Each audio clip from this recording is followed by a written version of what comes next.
بسم اللہ الرحمن الرحیم۔ بسم اللہ الرحمن الرحیم۔ السلام علیکم ورحمۃ اللہ وبرکاتہ۔ امید ہے آپ تمام حضرات خیریت سے ہوں گے۔ آج ہم سنن نسائی جلد اول کا سبق نمبر 66 پڑھنے جا رہے ہیں۔ اس سبق میں باب ترک الوضوء مما غیرت النار کے حوالے سے دیگر 2 احادیث مبارکہ ہم پڑھیں گے، کیونکہ اس باب میں 4 احادیث مبارکہ مصنف نے ذکر کی ہیں، 2 ہم پڑھ چکے ہیں، 2 انشاءاللہ پڑھنے جا رہے ہیں۔ سبق شروع کرنے سے پہلے خلاصہ جات دیکھتے ہیں۔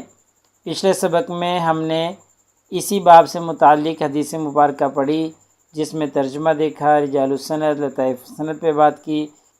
جنبی شخص جو ہے جنابت کی حالت میں روزہ رکھ سکتا ہے یا نہیں رکھ سکتا، اس کا کیا حکم ہے، اور فقہا کا اس مسئلے میں اختلاف ہے، اختلاف کی ہم وضاحت کر چکے ہیں۔ آج کے اس سبق میں انشاءاللہ ہم دیگر 2 احادیث مبارکہ پڑھیں گے، ان کا ترجمہ دیکھیں گے، رجال السند اور لطائف السند پہ بات کریں گے اور مسائل الحدیث پڑھنے کی کوشش کریں گے۔ چلیے پہلی حدیث مبارکہ دیکھتے ہیں، حدیث نمبر 184۔ وَبِهِ قَالَ أَخْبَرَنَا مُحَمَّدُ بْنُ عَبْدِ الْأَعْلَى قَالَ حَدَّثَنَا خَالِدٌ قَالَ حَدَّثَنَا ابْنُ جُرَيْجٍ قَالَ حَدَّثَنِي مُحَمَّدُ بْنُ يُوسُفَ عن ابن يسار عن ابن عباس رضی اللہ تعالی عنہ قال شهدت رسول اللہ صلی اللہ علیہ وسلم اکل خبزا ولحما ثم قام الى الصلاة ولم يتوضأ۔ ترجمہ دیکھیے، حضرت ابن عباس رضی اللہ تعالی عنہ سے روایت ہے، فرماتے ہیں کہ شہدت رسول اللہ صلی اللہ علیہ وسلم، کہ میں نبی کریم صلی اللہ علیہ وسلم کی خدمت میں حاضر ہوا۔ اکل خبزا ولحما، تو نبی کریم صلی اللہ علیہ وسلم نے روٹی اور گوشت کھایا۔ ثم قام الی الصلاۃ، پھر نماز کے لیے کھڑے ہو گئے۔ ولم یتوضأ، لیکن وضو نہیں کیا۔ ترجمۃ الباب کے ساتھ اس حدیث کی مناسبت بالکل واضح ہے کہ باب ہے کہ جی آگ پر پکی ہوئی چیز کھانے سے وضو نہیں ٹوٹتا، تو یہاں پر بھی نبی کریم صلی اللہ علیہ وسلم نے روٹی اور گوشت کھایا، جو کہ دونوں چیزیں ہی آگ پر پکی ہوئی ہوتی ہیں، لیکن پھر بھی وضو نہیں کیا، وضو کے بغیر ہی، یعنی کہ نیا وضو نہیں کیا، نیا وضو کیے بغیر ہی پرانے وضو سے نماز ادا فرما لی۔ اگر رجال کے حوالے سے ہم بات کریں تو اس سند میں جتنے بھی راوی ہیں محمد بن عبد الاعلیٰ ہیں، ان کا تذکرہ حدیث نمبر 5 میں ہو چکا ہے۔ خالد ہیں، ان کا جو ہے تذکرہ حدیث نمبر 27 میں ہو چکا ہے۔ ابن جریج جو ہیں ان کا تذکرہ حدیث نمبر 32 میں ہو چکا ہے۔ محمد بن یوسف جو ہیں ان کا تذکرہ بھی پیچھے حدیث نمبر 183 میں ہو چکا ہے۔ ابن یسار حدیث نمبر 156 میں، ابن عباس حدیث نمبر 31 میں۔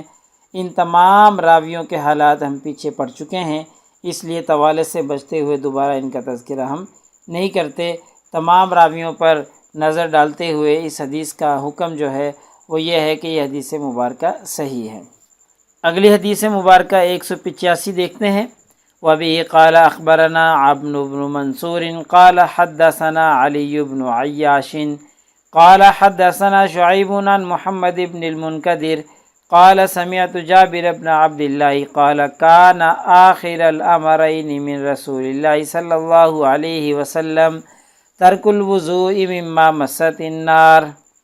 حضرت جابر بن عبداللہ رضی اللہ تعالی عنہ بیان فرماتے ہیں کہ کان آخر الامرین من رسول اللہ صلی اللہ علیہ وسلم، کہ 2 کاموں یعنی آگ سے پکی ہوئی چیز کھانے سے وضو کرنا یا نہ کرنا، ان 2 کاموں میں سے رسول اللہ صلی اللہ علیہ وسلم کا آخری کام یہ تھا کہ ترک الوضوء مما مست النار، کہ آپ آگ پر پکی ہوئی چیز کھانے سے وضو نہیں کرتے تھے۔ اس حدیث مبارکہ کی مناسبت بھی باب سے بالکل واضح ہے۔ باب یہ ہے کہ آگ پر پکی ہوئی چیز کھانے سے وضو نہیں ٹوٹتا۔ یہاں پر بھی دیکھیں حضرت جابر بن عبداللہ فرما رہے ہیں کہ آپ صلی اللہ علیہ وسلم کے 2 کاموں یعنی پکی ہوئی چیز، آگ پر پکی ہوئی چیز کھانے سے وضو کرنے یا نہ کرنے کے حوالے سے جو آخری عمل تھا وہ یہ تھا کہ آپ صلی اللہ علیہ وسلم آگ پر پکی ہوئی چیز کھاتے تھے اور اس کے بعد وضو نہیں فرمایا کرتے تھے۔ چلیے اس حدیث مبارکہ کے رجال السند پر گفتگو کرتے ہیں۔ تو اس کے بھی زیادہ تر جو راوی ہیں ان کا تذکرہ پیچھے ہو چکا ہے۔ پہلے راوی جو ہیں عمر بن منصور، ان کا 147 حدیث مبارکہ میں تذکرہ ہو چکا ہے۔ اگلے راوی جو ہیں علی بن عیاش ہیں، ان کا نام جو ہے ابو الحسن علی بن عیاش بن مسلم ہے۔ روات کے 9ویں طبقے سے ان کا تعلق ہے، ثقہ راوی ہیں اور ائمہ جرح و تعدیل آپ کی ثقات پر متفق ہے۔ ائمہ سیاستہ میں امام مسلم کے علاوہ سارے ان سے روایت کرتے ہیں۔ اگلے راوی شعیب بن ابی حمزہ، ان کا تذکرہ حدیث نمبر 85 میں ہو چکا ہے۔ محمد بن المنقدر کا تذکرہ حدیث نمبر 138 میں ہو چکا ہے۔ جابر بن عبداللہ کا 35 نمبر حدیث میں تذکرہ ہو چکا ہے۔ تو ان تمام راویوں کے حالات کو مد نظر رکھتے ہوئے یہ حدیث مبارکہ صحیح ہے۔ چلیے اب سند کی خصوصیات دیکھتے ہیں۔ پہلی خصوصیت اس سند کی یہ ہے کہ یہ خماسیات امام نسائی رحمہ اللہ میں سے ہے کہ 5 واسطوں پر مشتمل ہے۔ دوسری خصوصیت اس سند کی یہ ہے کہ اس کے سارے راوی جو ہیں وہ ثقہ ہیں۔ اسی طریقے سے سند کے پہلے راوی نسائی ہیں، اگلے 2 راوی حمصی ہیں اور آخری 2 راوی جو ہیں وہ مدنی ہیں، مدینہ منورہ سے تعلق رکھنے والے ہیں۔ اور ایک خصوصیت یہ ہے کہ جابر بن عبداللہ وہ مکثرین سبع میں سے ہیں، ان سے 1540 احادیث مبارکہ مروی ہیں۔ ایسے ہی ایک خصوصیت یہ ہے، پیچھے بھی ابھی ہم نے پڑھا کہ امام نسائی رحمہ اللہ کے جو شیخ ہیں حضرت عامر بن منصور، ان کی نسبت بھی نسائی ہے، امام نسائی کی نسبت بھی نسائی ہے اور ان کے شیخ کی نسبت بھی نسائی ہے۔ تو چلیے مسائل الحدیث دیکھتے ہیں۔ اس حدیث مبارکہ میں جو مسئلہ ذکر کیا گیا ہے اس کے حوالے سے ہم مختصراً پیچھے بھی گفتگو کر کے آئے ہیں۔ مسئلہ یہ ہے کہ آگ پر پکی ہوئی چیز کھانے سے وضو ٹوٹتا ہے یا نہیں ٹوٹتا۔ اس کے حوالے سے علماء میں فقہاء میں اختلاف ہے اور 2 مذاہب ہیں۔ المذہب الاول، پہلا مذہب یہ ہے، وہ کہتے ہیں کہ جی آگ پر پکی ہوئی چیز کھانے سے وضو نہیں ٹوٹے گا، اور جمہور فقہاء کا یہ مسلک ہے، اہل علم صحابہ کا اور اہل علم تابعین کا، تابعین عظام اور صحابہ کرام جو بڑے اکابر صحابہ تھے، ان سب کا مسلک یہ ہے کہ آگ پر پکی ہوئی چیز کھانے سے وضو نہیں ٹوٹے گا۔ صحابہ میں خلفائے راشدین ہیں، عبداللہ بن مسعود ہیں، ابو دردہ ہیں، ابن عباس، عبداللہ بن عمر، انس بن مالک، جابر بن سمورہ، زید بن ثابت، ابو موسیٰ اشعری، یہ تمام حضرات جو ہیں ان سب کے نزدیک آگ پر پکی ہوئی چیز کھانے سے وضو نہیں ٹوٹتا۔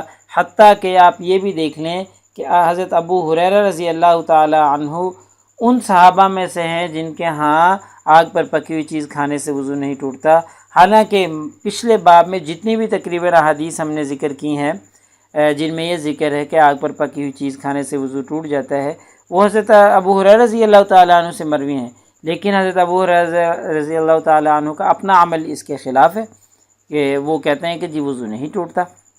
اور جمہور تابعین میں امام مالک رحمہ اللہ، امام ابو حنیفہ رحمہ اللہ، امام شافعی، ابن مبارک، امام احمد، امام اسحاق بن راہوے، یحییٰ بن یحییٰ، ابی ثور، ابی قاسمہ، سفیان ثوری، یہ جتنے بھی حضرات ہیں ان سب کے نزدیک جو ہے یہ ہے کہ جی آگ پر پکی ہوئی چیز کھانے سے وضو نہیں ٹوٹے گا۔ یہ تو ہو گیا پہلا مسئلہ کہ جی جن کے ہاں وضو نہیں ٹوٹتا آگ پر پکی ہوئی چیز کھانے سے۔ دوسرا المذہب الثانی، دوسرا مذہب یہ ہے، وہ یہ کہتے ہیں کہ آگ پر پکی ہوئی چیز کھانے سے وضو ٹوٹ جاتا ہے، اور ان میں عمر بن عبدالعزیز ہیں، حضرت حسن ہے، امام زہری رحمہ اللہ ہیں، ابو قلابہ، یہ جتنے بھی حضرات کے نام لکھے ہوئے ہیں یہ تمام حضرات کے نزدیک جو ہے وضو ٹوٹ جاتا ہے۔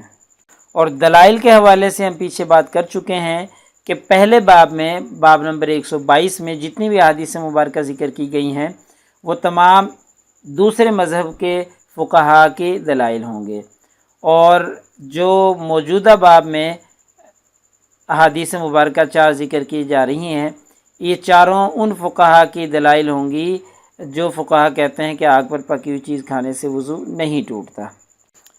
تو لہٰذا ہمارے آج کے اس سبق کا خلاصہ نکلا کہ آج کے اس سبق میں ہم نے 2 احادیث مبارکہ پڑھی ہیں۔